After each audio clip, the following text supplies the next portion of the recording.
বর্ষার আগে ময়মনসিংহে বাড়ছে মশার উপদ্রব। স্থানীয়দের অভিযোগ, মশা নিধনে দৃশ্যমান কোনো পদক্ষেপ নিচ্ছে না সিটি কর্পোরেশন। এ নিয়ে আরো জানাতে নগরীর কাচিঝুলি এলাকা থেকে যুক্ত হয়েছেন হারুনুর রশিদ।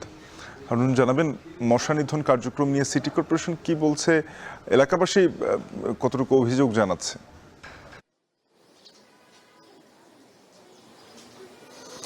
শাফিন, মশা নিয়ে কিন্তু চরম দুর্ভোগে ময়মনসিংহ নগরীর মানুষেরা, বিশেষ করে দিন রাত সবসময় কিন্তু মশার কামড়ে অতিষ্ঠ। এবং সিটি কর্পোরেশনের বাসিন্দারা যেটি বলছেন যে মশার উপদ্রব বাড়লেও সিটি কর্পোরেশনের মশা নিধন বা মশক নিধন যে কার্যক্রম তার কিন্তু তৎপরতা তেমন বাড়েনি, যার কারণে দুর্ভোগ কিন্তু প্রতিদিনই বাড়ছে এবং মানুষজন চরম দুর্ভোগের মধ্যে পড়েছেন। এবং এই সিটি কর্পোরেশন এলাকায় মশার যে বিস্তার, সেটির জন্য অন্যতম ভূমিকা পালন করে শহরের যে ড্রেন এবং খালগুলো রয়েছে।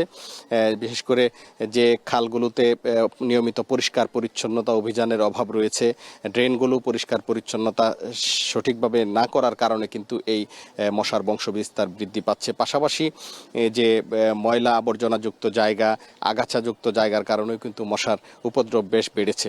মানুষজন কিন্তু চরম অতিষ্ঠ অবস্থার মধ্যে আছেন, তারা কোনোভাবেই এ থেকে নিস্তার পাচ্ছেন না। এবং স্থানীয়রা যেটি বলছেন যে মশক নিধনে সিটি কর্পোরেশনের যে ক্রাশ প্রোগ্রাম নেওয়া হয়ে থাকে প্রতি বছর, যে মানুষজনকে একটু স্বস্তি দিতে, কিন্তু এবছর কিন্তু সেটি দেখা যায়নি। এবং এটির কারণ হিসাবে সাধারণ মানুষ যেটি বলছেন যে সিটি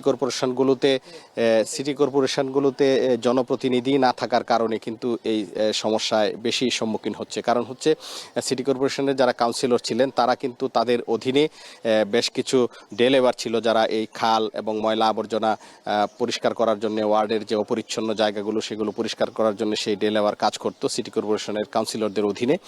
কিন্তু এখন সেই ডে লেবাররা আসলে আছে কিনা বা সেই ডে লেবাররা কাজ করে কিনা তাদের তদারকির কোনো ব্যবস্থা নেই। প্রশাসনের যে সমস্ত লোকজনকে সিটি কর্পোরেশনের কাউন্সিলরের দায়িত্ব দেওয়া হয়েছে তারা কিন্তু তাদের যে দাপ্তরিক কাজ সেই কাজ নিয়েই ব্যস্ত থাকেন। বিশেষ করে জনদুর্ভোগ বা মানুষের সমস্যা, বিশেষ করে মশক নিধনের মতো যে সমস্যাগুলো রয়েছে, এই সমস্যাগুলো সমাধানে কিন্তু তাদের কোনো কার্যকর পদক্ষেপ নগরবাসী দেখেননি, যার কারণে কিন্তু একটি সমস্যার মধ্যে পড়েছেন। আমরা কথা বলেছিলাম সিটি কর্পোরেশনের সাথে।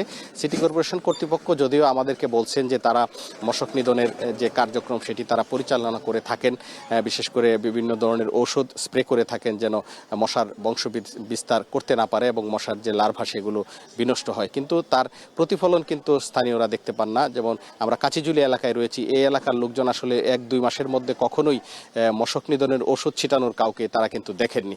তো এই ছিল আমার কাছে ময়মনসিংহ থেকে মশক নিধন কার্যক্রমের সর্বশেষ। হারুনুর রশিদ যুক্ত হয়েছিলেন, জানাচ্ছিলেন ময়মনসিংহে মশার উপদ্রব নিয়ে। এদিকে প্রতি বছর বর্ষা মৌসুমে